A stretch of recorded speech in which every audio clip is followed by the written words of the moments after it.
اس کے بعد اس سلسلے کو میں مزید آگے بڑھاتے ہوئے اپنے ادارے کے ایک ہونہار طالب علم حافظ محمد زبیر متعلم لیول 3 سے گزارش کروں گا کہ وہ تشریف لائیں اور تعبیر معاشرے میں معلم کا کردار کے عنوان پر تقریر فرمائیں۔ تشریف لا رہے ہیں طالب علم محمد زبیر۔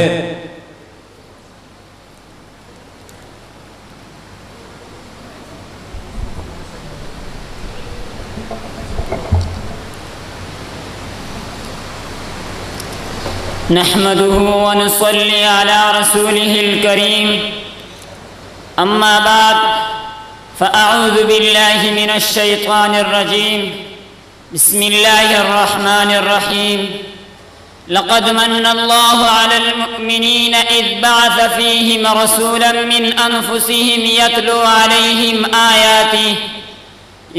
عليهم آياته ويزكيهم ويعلمهم الكتاب والحكمة صدق الله العظيم وقال رسول الله صلى الله عليه وسلم إنما بعثت معلما أو كما قال عليه السلام۔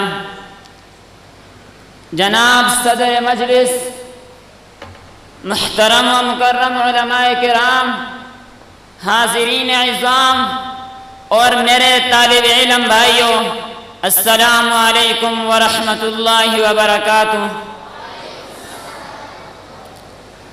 آج میں آپ حضرات کے سامنے تعمیر معاشرے میں معلم کا کردار کے عنوان پر اپنے خیالات کا اظہار کرنا چاہتا ہوں۔ دعا ہے اللہ پاک سے کہ اللہ تعالیٰ مجھے حق بات کہنے کی توفیق عطا فرمائے۔ سامعین محترم، استاد علم کا سرچشمہ ہوتا ہے۔ قوموں کی تعمیر و ترقی میں اساتذہ کا کردار اہمیت کا حامل ہوتا ہے۔ تعمیر انسانیت اور علمی ارتقاء میں استاد کے کردار سے کبھی کسی نے انکار نہیں کیا ہے۔ ابتدائے افرینش سے نظام تعلیم میں استاد کو مرکزی مقام حاصل ہے۔ نئی نسل کی تعمیر و ترقی، معاشرے کی فلاح و بہبود اور افراد کی تربیت سازی کی وجہ سے اساتذہ کو قدر کی نگاہ سے دیکھا جاتا ہے۔ استاد اپنے شاگردوں کی تربیت میں اس طرح مگن رہتا ہے جیسے ایک باغبان ہر گھڑی اپنے پیڑ پودوں کی نگہداشت میں مصروف رہتا ہے۔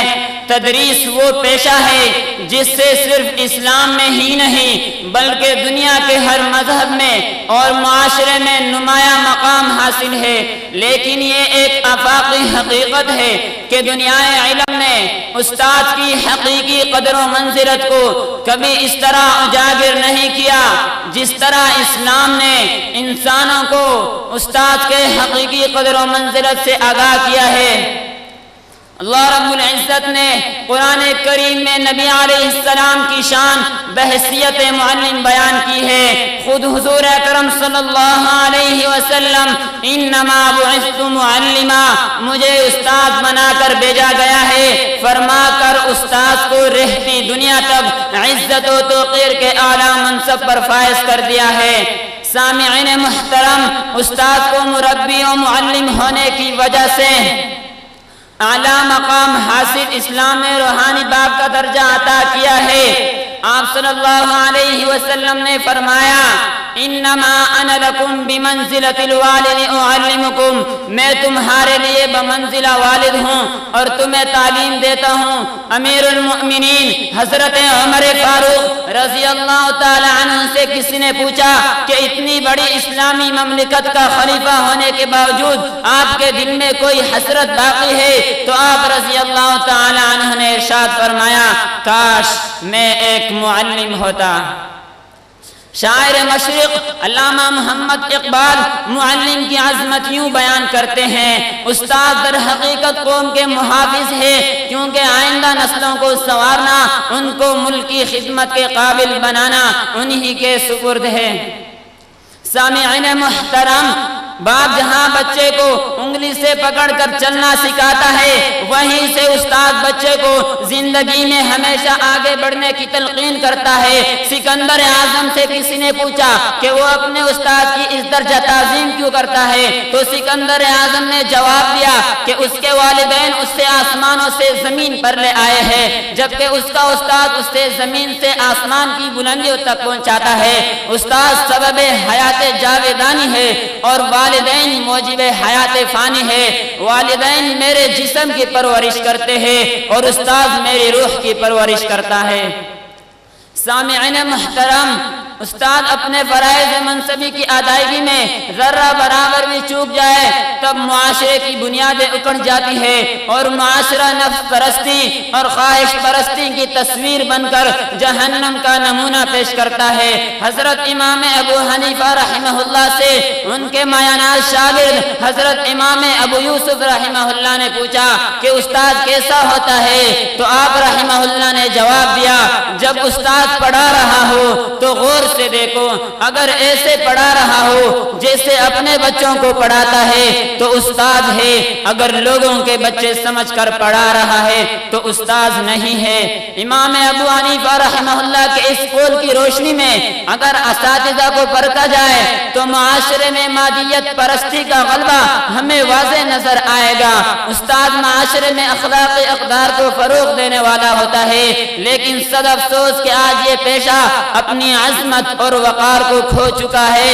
پیشہ تدریس آج صرف ایک نوکری، تنخواہ اور ترقی کی حد تک محدود ہو چکا ہے۔ استاد اور شاگرد کا مقدس رشتہ کہیں کھو گیا ہے۔ سامعین محترم، آپ کسی بھی بڑے آدمی کی شخصیت کا کھوج لگائے تو اس کے والدین اور اساتذہ میں سے کسی ایک کی شخصیت کا بہت گہرا اثر اس پر نظر آئے گا۔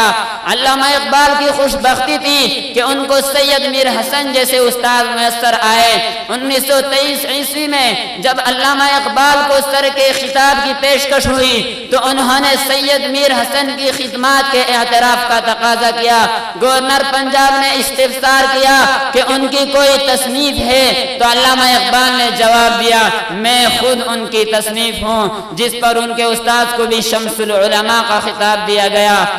علامہ اقبال اپنے استاد کے بارے میں اپنی خیالات کا اظہار ان الفاظ میں کرتے ہیں، مجھے اقبال اس سید کے گھر سے فیض پہنچا ہے، مجھے اقبال اس سید کے گھر سے فیض پہنچا ہے، پلے جو اس کے دامن میں وہی کچھ بن کے نکلے ہیں۔ وآخر دعوانا ان الحمدللہ رب العالمین۔